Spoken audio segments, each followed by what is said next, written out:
É uma oportunidade. Eu fiquei bastante, na verdade, alguns anos sem dar nenhuma palestra. E foi um momento bastante importante na minha vida, porque quando a gente vem para a Sociedade Teosófica, o segundo objetivo da Sociedade Teosófica é o incentivo do estudo comparado das religiões, da filosofia, da ciência. E a gente acaba se encantando tanto por esse ensinamento, se deslumbrando com todo um leque de conhecimento que está presente nas diferentes tradições. E a gente passa um tempo estudando, né, todo esse conhecimento, acessando todo ele.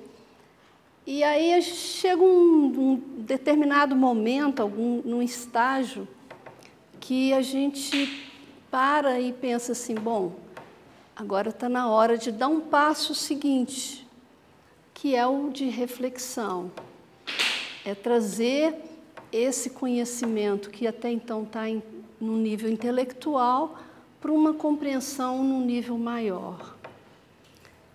E também é um passo bastante importante que a gente dá, porque senão fica um conhecimento muito no nível intelectual e acaba ficando muito árido. Internamente fica uma aridez muito grande. E aí passa esse estágio da reflexão, você acaba descobrindo que é importante dar um outro passo ainda maior, um terceiro passo, que é de trazer para o seu cotidiano, de trazer para a sua vida isso tudo que você está digerindo, isso tudo que passa pela sua compreensão. E aí é importante uma pausa. Eu acho que foi esses anos que eu fiquei sem dar palestra, foram bastante importantes, porque foi um momento de pausa e de olhar para tudo isso, porque o lema da Sociedade Teosófica é que não existe religião superior à verdade. Mas que verdade é essa? Né? O que a teosofia e as tradições todas falam é que existe uma realidade por detrás de todos os fenômenos. Existe uma realidade que interpenetra todo o mundo manifestado. Tudo que tem forma, essa realidade, existe uma realidade como base. Essa realidade a gente pode trazer também como, na própria doutrina secreta, no volume 1, em Cosmogênese, Blavatsky diz que ela também dá o nome de vida una. Para Brahma, também é um outro nome para essa realidade absoluta, que é a verdade absoluta. E é encantador, é muito encantador você começar a compreender que existe toda uma vida, toda uma unidade que interpenetra, que liga todas as coisas, que torna todas as coisas interdependentes entre si. Mas aí, essa verdade una, né? Essa vida una, que interpenetra tudo, dentro aqui da Sociedade Teosófica, dentro do ensinamento teosófico, também é falado que é a unidade, que é a base de toda a manifestação. O que existe é uma unidade. E aí você se pergunta, bom, se tem uma unidade, se tem uma vida una, se tem uma realidade última que está por detrás de todos os fenômenos, que é não só a base de todos os fenômenos, mas interpenetra tudo, está presente em tudo, em que momento que se rompeu isso? Em que momento que nós perdemos contato com essa unidade? Se ela está fora de nós, ela também está dentro de nós, né? Então, em que momento que nós rompemos com isso? E aí existem os ensinamentos que dizem que no momento em que criamos uma dualidade entre eu e o outro, nesse momento a gente está rompendo, a gente está quebrando essa unidade. E isso se dá, na verdade, por quê? Isso gera todo um sofrimento para nós. A fonte de todo o sofrimento humano é essa ilusão de que existe um eu que é separado de um outro. É essa dualidade que ela na verdade, ela está presente no sentido de que é a perspectiva pela qual nós entramos em contato com o outro, em qual a gente se relaciona com a vida e com o outro, é através de uma perspectiva dual. Então, sempre nós vamos estar lidando com a vida, lidando com o mundo de uma forma polarizada. Sempre vai existir um bom que contrapõe com o mal, o frio com o quente, o espiritual com o material. Então, essa mente dual, essa dualidade, ela traz um monte, né? Ela gera sofrimento, ela gera obstáculos para que a gente possa entrar em contato com essa fonte una, com essa essência una. E a nossa mente está habituada a funcionar nessa dualidade. Ela sempre lida, então, com os opostos. E aí, com essa maneira de funcionar dualística, nós, então, criamos um outro obstáculo. A gente cria uma outra... É uma negatividade que mescla, que contamina uma consciência que é primordial. É como a água limpa, cristalina, que, à medida que ela entra em contato, que ela vai passando pela corrente, pela correnteza, ela vai entrando em contato com a lama e aí ela vai se tornando impura. Assim é a nossa consciência, a consciência primordial. À medida que ela se individualiza, ela se contamina. Ela se contamina no momento em que elas criam uma dualidade, um falso sentido de um eu, e à medida em que ela cria condicionamentos para si mesma. E um condicionamento que a gente percebe, que é muito fácil de perceber no nosso dia a dia, é a opacidade mental. O que é a opacidade mental? É a tendência da mente de distorcer aquilo que ela vê. É a tendência da mente de distorcer aquilo que entra em contato com ela. Então, tudo que entra em contato conosco, com a nossa consciência, de uma certa forma, a gente interpreta de acordo com aquilo que já está pré-estabelecido dentro de nós. Em 1960, foi feito um estudo científico, e esse estudo é uma pesquisa científica, e essa pesquisa foi chamada de viés de confirmação. E essa pesquisa, ela diz exatamente isso. Esse estudo diz o seguinte, que nós temos a tendência de levar em consideração apenas as informações que estão de acordo com as nossas crenças.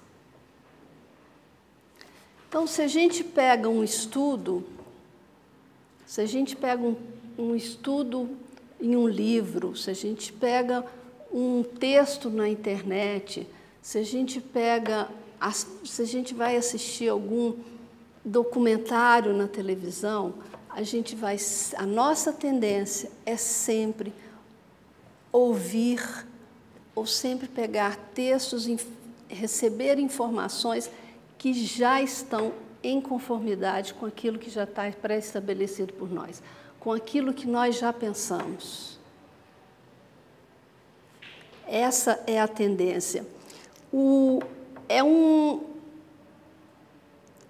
um aspecto do viés cognitivo, então, que trata de padrões de distorções de julgamento, onde o que existe, esse estudo coloca, é uma decisão racional, ou seja, é uma irracionalidade. Sempre haverá um fator emocional que determinará o tipo de informação que nós estaremos recebendo. E essa informação, ela será decisiva, ela virá sempre para comprovar a afirmação que já existe dentro de nós. É interessante isso, porque é interessante saber que é uma tendência que, na verdade, condiciona e aprisiona a nós mesmos muito mais do que possibilita o despertar, o desenvolver de uma inteligência espiritual. O viés de confirmação na psicologia cognitiva, ele traz também exatamente essa mesma coisa. É um padrão que nós temos de muitos de nós, né? De perceber ou ver dois fatos que são similares e a gente tirar uma conclusão que é genérica. Por exemplo, a gente vê dois restaurantes similares, com o mesmo tipo de cardápio. Um está cheio, tem bastante pessoas lá, e o outro está vazio. A nossa tendência é o quê? Ir para esse cheio. Bom, se ele está cheio, porque tem muita... A conclusão genérica que a gente tira é, se ele está cheio, porque ele é bom. Então, muita gente gosta dele, então vamos para esse restaurante. Mas a gente esquece de observar que, de repente, o outro restaurante foi recentemente inaugurado, houve pouca propaganda, pouca publicidade dele, de repente ele é até muito mais gostoso, oferece um cardápio muito mais palatável, muito mais saboroso do que o outro que tá cheio, que não vai te dar o mesmo atendimento, porque não tem... vai demorar para servir. Então, é uma tendência que a gente tem que vai aprisionando e vai dificultando ainda mais a gente de entrar em contato com uma outra realidade. E essa outra realidade é que nós estamos imersos no mundo da relatividade. Existe uma verdade que é relativa. Porque quando a gente começa a trilhar um caminho espiritual, quando a gente começa a buscar, a desenvolver uma espiritualidade, nós ficamos encantados, né, por essa unidade, por essa perspectiva de viver numa unidade, por essa perspectiva de atingir uma felicidade que é genuína, ou de atingir essa realidade última. Mas a gente precisa começar de algum ponto. E esse ponto é exatamente onde nós estamos. É a nossa própria humanidade. A gente precisa reconhecer e viver essa nossa humanidade, que é onde nós estamos aqui agora. E nós estamos imersos na verdade relativa. A verdade relativa, ela é, do ponto de vista do absoluto, ela é irreal. Ela é real do ponto de vista relativo, mas do ponto de vista absoluto, ela é irreal, ela é uma ilusão. A verdade relativa são todos os fenômenos desse universo, todos os fenômenos, e isso inclui os nossos pensamentos, as nossas emoções, tudo isso é relativo.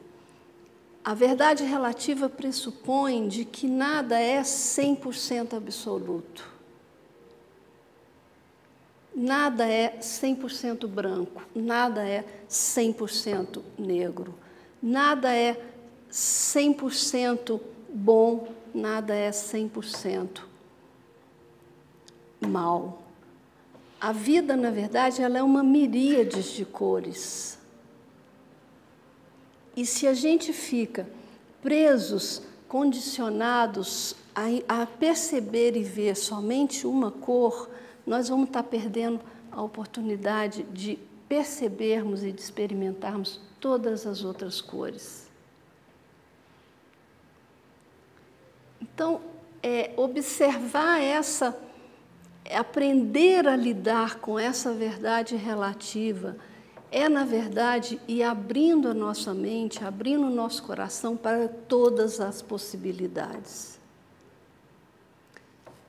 Experimentar, trazer para a prática, para o dia a dia, essa verdade relativa, compreendendo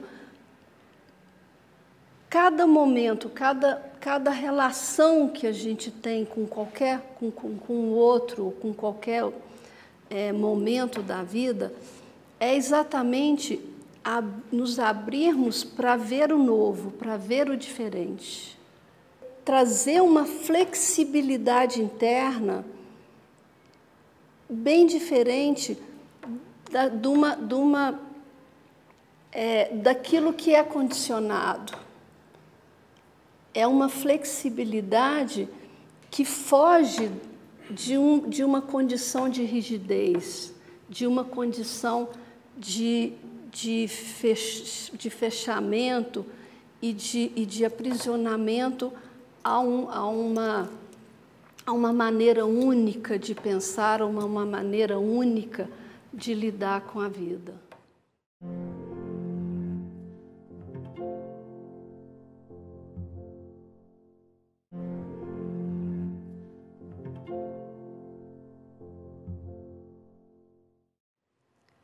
Quando a gente começa realmente no caminho espiritual a dar os primeiros passos, na verdade, segundo Krishnamurti, o primeiro passo é o último passo,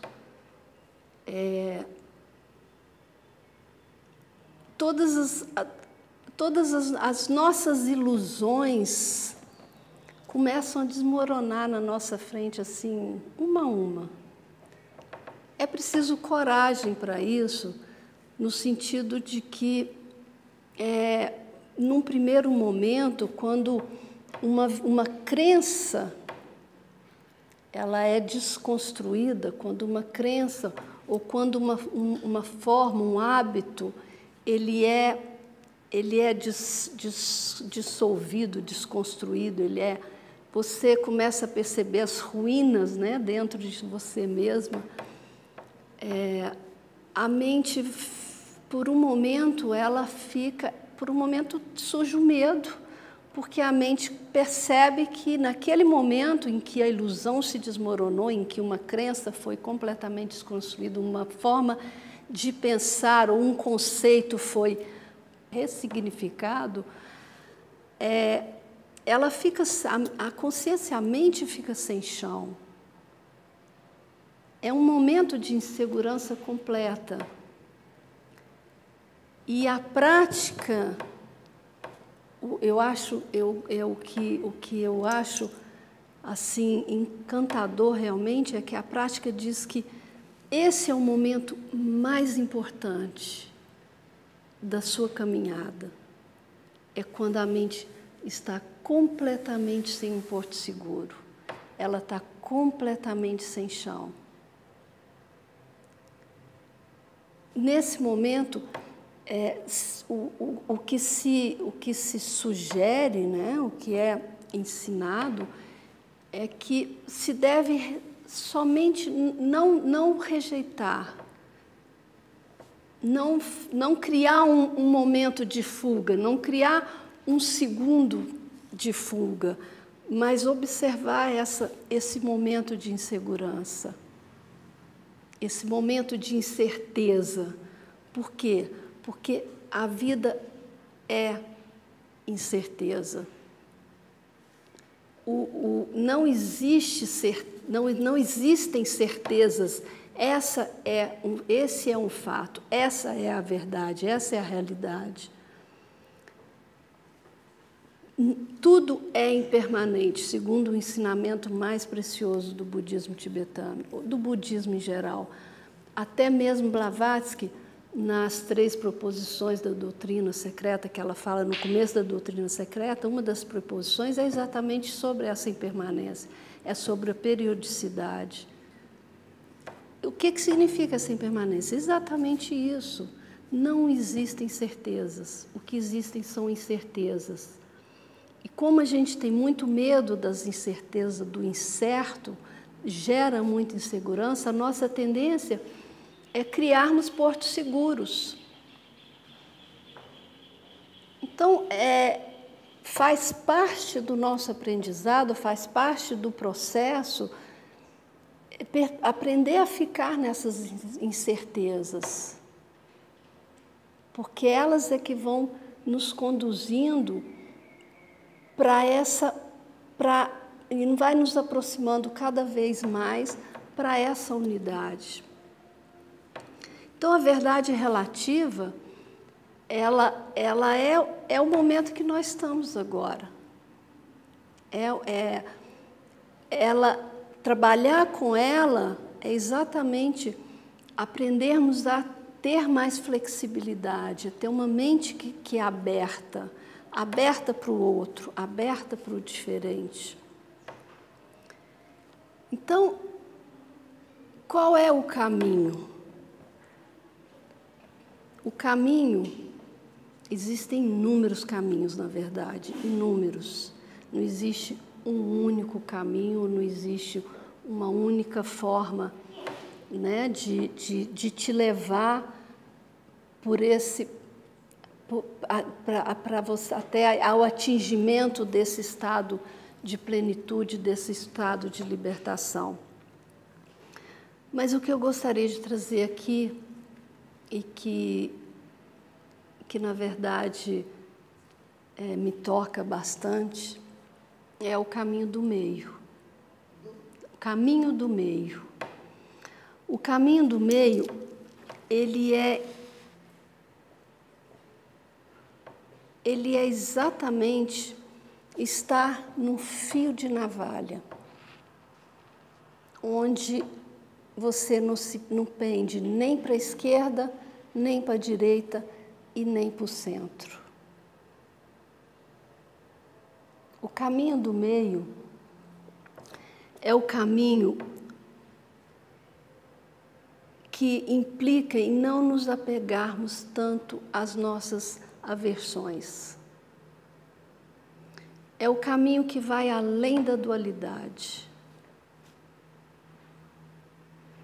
É o caminho que vai além dos polos de bem e mal, externo e interno. As duas verdades, a verdade relativa e a verdade absoluta, no budismo tibetano, ela é dito como sendo um ensinamento provisório. Eu acho isso, né, bastante interessante. É um ensinamento provisório, mas vocês vão me perguntar, mas verdade absoluta é um ensinamento provisório? Sim, é um ensinamento provisório porque ele é útil para o momento em que nós estamos no nosso caminho. Mas ele ainda não é a verdade final. A verdade absoluta e a verdade relativa ainda não são verdades finais. Porque existe uma realidade que une essas duas verdades. Existe uma realidade que une a verdade absoluta e que une a verdade relativa. Quando a gente pensa em caminho do meio, a gente pensa em não estar nem num polo, nem no outro polo. Não é nem seguir, nem estar no bom, nem no mal, nem externo, nem no interno, nem no frio, nem no quente. Não nos apegarmos, né, a essas polaridades. Mas o caminho do meio é você aprender a ir além delas. Além de todo esse leque de polaridade. Então é preciso uma abertura, é preciso uma flexibilidade, porque a mente ela deixa no caminho do meio, a mente deixa de ser chacoalhada pelas suas aversões e pelas suas predileções. Ela não é mais chacoalhada pelos seus prazeres e pelas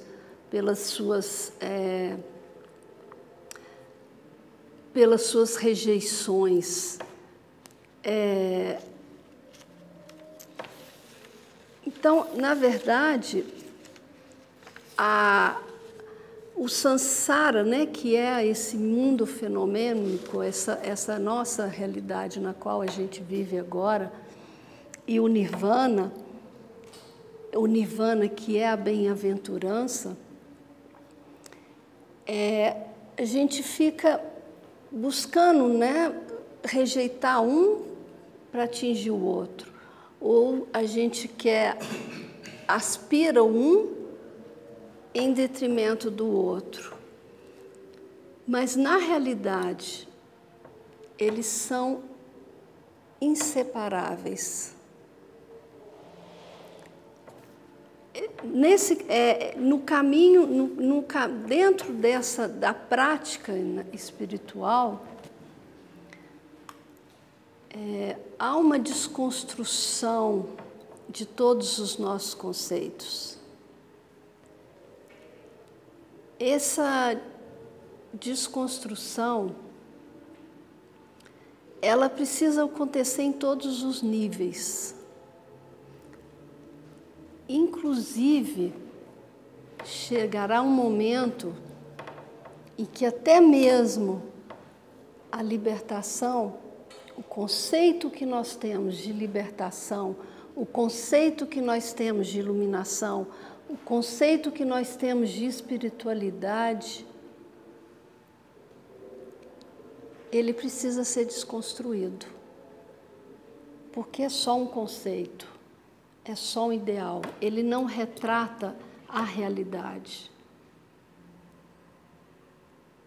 O caminho do meio é aprender a ver as coisas como elas são, sem colocar nenhuma projeção, sem colocar nenhuma cor, nenhum viés nosso.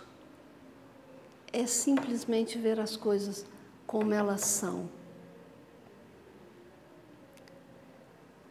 Hoje eu estava lendo, na verdade, num dos grupos que eu participo do WhatsApp, alguém colocou lá que o maior medo da humanidade, eu achei isso muito interessante, o maior medo da humanidade é abrir a janela do conhecimento e descobrir que aquilo que ela sempre acreditou, na verdade, não existe. Por quê? Porque as nossas certezas hoje, elas serão as nossas incertezas amanhã. Se a gente se apega com muita força, com muita energia às nossas certezas, nós vamos estar criando um enorme sofrimento para nós mesmos. A gente vai estar criando um abismo enorme entre nós e a espiritualidade, como ela deve ser experimentada e como ela deve ser vivenciada.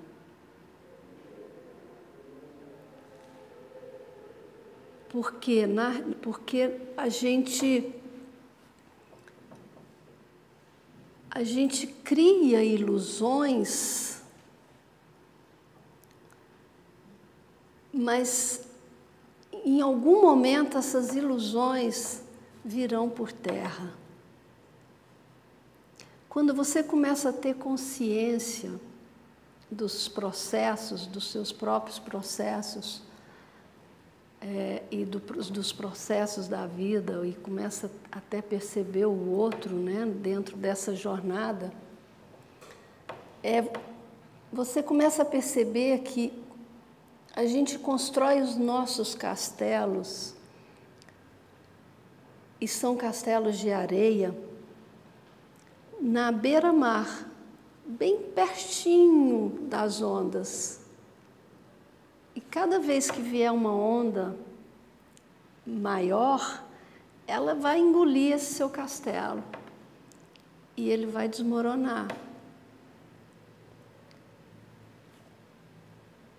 Se você está consciente do processo, você saberá que você vai construir outro castelo será construído. Porque faz parte do processo construir castelos de ilusões. Mas você saberá, não se apegará dele com tanto afinco, porque sabe que virá uma outra onda e que vai de novo colocar esse castelo por terra. Talvez você construirá um outro castelo um pouco mais longe, na praia, um pouco mais longe, mas virá um tsunami e ele de novo vai colocar seu castelo por terra. Eu acho que esse é o processo. Até chegar um momento em que você vai desistir de construir castelos e vai aprender a viver sem castelos. Vai aprender a viver na incerteza. Pode até construir castelos, mas você não terá mais nenhum, ele não terá mais nenhum apelo para você. Eu estava outro dia conversando com uma amiga e eu falei para ela, acho que a gente precisa aprender a pensar fora da caixinha. E ela me disse, não, a gente precisa pensar que não tem caixinha. Porque realmente, se a gente pensa fora da caixinha, a tendência é de achar que tem uma outra caixinha. Aquela caixinha, a gente vai parar de pensar dentro daquela caixinha, mas a gente vai criar uma outra caixinha e vamos nos colocar lá dentro e continuar pensando dentro de uma caixinha. É outra, mas é uma caixinha igual. Então, o caminho do meio é não ter caixinha nenhuma mesmo. é aprender a viver sem caixinha.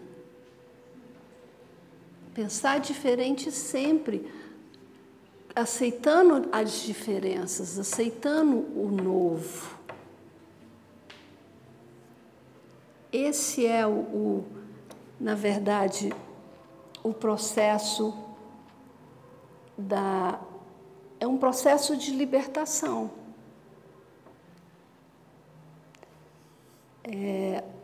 Então é um processo de cada vez menos reagir e cada vez mais agir.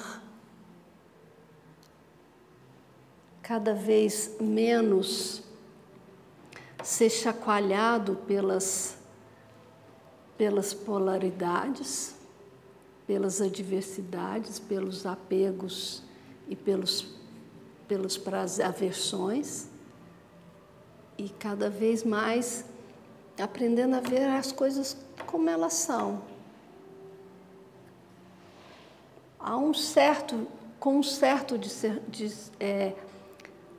Com um certo equilíbrio. Krishnamurti diz que o caminho a libertação é a união, o equilíbrio, total equilíbrio entre amor e razão.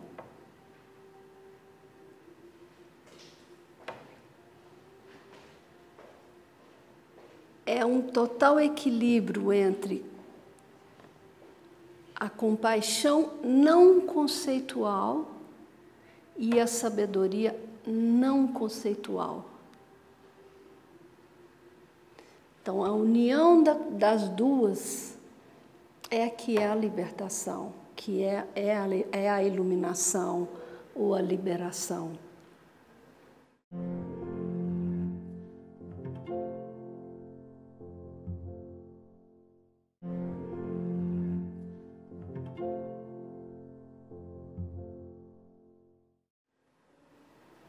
Esse processo de desconstrução dos nossos conceitos, ele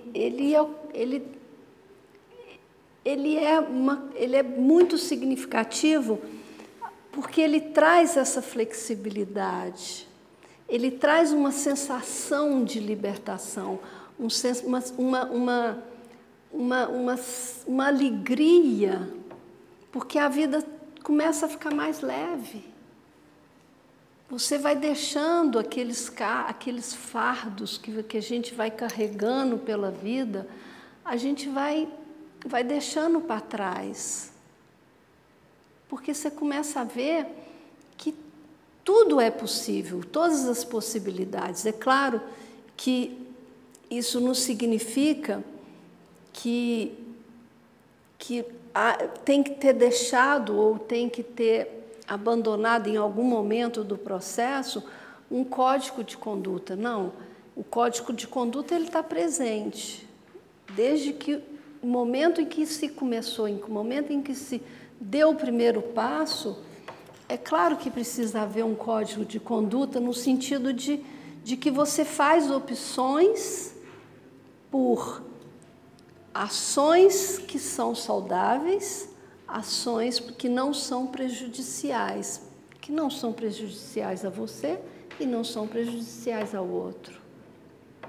Então, desde o primeiro passo, desde o início do processo, é preciso não esquecer, nunca perder de vista que a gente que é um treinamento da mente, é um treinamento da consciência dela ir aprendendo a se posicionar naquilo que é saudável, naquilo que é positivo para ela, até ela encontrar esse ponto de equilíbrio, até encontrar essa flexibilidade. Essa flexibilidade, esse caminho do meio, e essa compreensão das duas verdades, da relativa e da verdade absoluta, ela acontece por também por duas práticas importantes, que é a prática da autoobservação, que é uma prática da atenção plena, que é um sentido de presença, que se aprende a ter no cada momento, um sentido de estar presente, de presença realmente, e não de distração, e não de total confusão emocional e mental, mas um sentido de estar presente. E a meditação. A meditação, ela, enquanto uma prática, né, formal, de sentar, de fazer numa determinada postura, ela vai te dando essa familiarização com todos os seus processos internos e ela vai trazendo, à medida que a sua mente consegue ficar mais pacificada, mais serena, ela vai proporcionando para a sua consciência uma maior flexibilidade. Isso é um dos sinais de que sua prática que você está fazendo uma prática adequada, um dos sinais de que a sua prática está evoluindo. A mente vai saindo de uma rigidez, de uma forma, né, fechada, condicionada de pensar e de agir, e vai começando a ressignificar, vai começando a perceber que existem outras formas de olhar o mesmo fator, o mesmo fato, né? Se você pode estar olhando um elefante, esse exemplo ele é bastante comum, né? Olhar um elefante, está só vendo a tromba e o outro está vendo a pata do outro lado. Qual que é melhor, a tromba ou a pata? É muito sem sentido esse tipo de discussão, esse tipo de argumento, né? Porque os dois estão olhando, as duas só estão olhando uma parte de um todo. O elefante mesmo ficou perdido naquilo, né? Naquele pedacinho que da trompa ou daquele pedacinho da pata, mas o que existe de fato é um todo, é um animal que está ali, que tem as suas características, que tem as suas a sua forma de viver, a sua existência ali. Então, a meditação ela te ajuda a criar na verdade, uma certa serenidade, uma certa pacificação em que a mente vai se tornando mais maleável. E ela vai se tornando maleável nos relacionamentos, nas suas decisões, nos seus posicionamentos diante da vida e diante das pessoas. Então, são duas práticas, né, bastante importantes dentro desse processo. Uma outra coisa, um outro ensinamento, né, que também uma realidade que a gente precisa aprender, se a gente quer olhar para nós, como nós estamos hoje, e buscarmos, realizarmos um treinamento de forma a criarmos hábitos diferentes ou começarmos a formarmos sucos mentais que são diferentes daqueles pelos quais a gente vem percorrendo, é meditar também sobre as 8 preocupações mundanas. E são 8 preocupações do mundo, do dia a dia, que a gente sempre está sendo aprisionados, a gente sempre está sendo pegos em algum deles.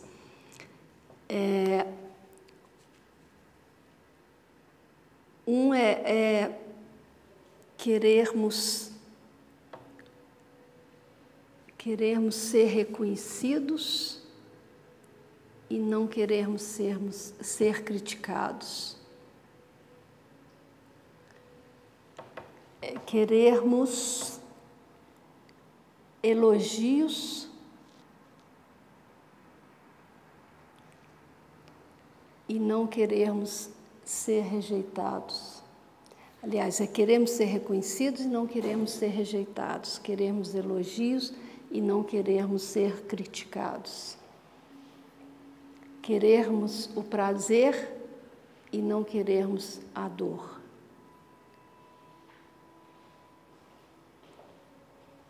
Queremos ganhar e não queremos perder. A nossa consciência, a nossa mente está sempre enganchada em algum desses, em alguma dessas preocupações.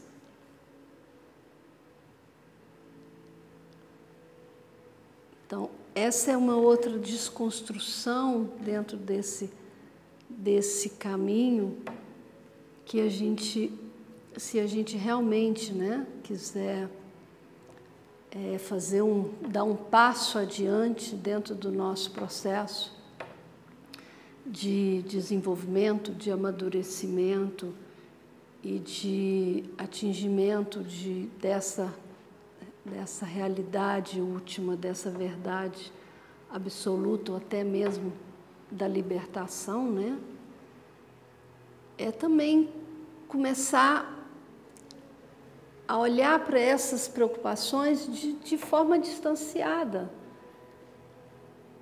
e de perceber que elas são insignificantes, elas são sem sentido para quem está buscando um caminho de autotransformação, de regeneração, num processo de autoconfiança e de não sermos marionetes na mão de ninguém e de sermos íntegros naquilo que construímos para nós, naquilo que experimentamos dentro de nós. Porque é interno, é subjetivo, é individual. Então, ficar esperando um reconhecimento, ele não vem, ele não vai surgir, né? Ficar sempre querendo ganhar e nunca querer perder é outra ilusão. É mais um castelo construído bem próximo das ondas do mar. E uma hora vai desmoronar. Então, abrir a porta do conhecimento, repetindo, né? E, na verdade, é descobrir que aquilo que nós sempre acreditamos nunca existiu. As nossas crenças, os nossos condicionamentos, eles são verdades, mas verdades enquanto relativos. Estão dentro de um contexto da relatividade. Então, não tem por que a gente ficar brigando pelas nossas opiniões, brigando pelos nossos ideais, brigando pelos nossos, criando ideologias. Que hora que a gente realmente abrir a porta, a janela do conhecimento, abrir a nossa mente para uma outra realidade, a gente vai acabar descobrindo que foram só ilusões. E elas vão desmoronar. E é esse o processo, é esse o caminho, né, de amadurecimento. E a beleza e a grandeza da vida consiste exatamente nisso, em perceber todas as cores do arco-íris, em perceber que existe a unidade, mas não é uma unidade onde todos são iguais, é uma unidade na diferença. É uma compreensão que vai além do intelectual, além de uma carga emocional que se coloca, né? É uma realidade que vai além de tudo isso. É um despertar de uma paz que vai além do entendimento. Então, é essa reflexão que eu gostaria de trazer para vocês hoje, né? De que existe uma verdade que é relativa, que do ponto de vista do absoluto ela não é real, mas que do ponto de vista da relatividade ela é uma verdade. E a forma como a gente aprende a observar trazer essa verdade relativa para o nosso dia a dia, para o nosso cotidiano, é começar a trilhar um caminho verdadeiramente espiritual, porque é aprender a abrir-se para a vida, é aprender a abrir-se para o outro, é aprender a descobrir que não existe um eu e não existe um outro, mas sim que existe uma unidade, que existe uma realidade que une tudo e que está presente em tudo. Obrigada pela presença de vocês.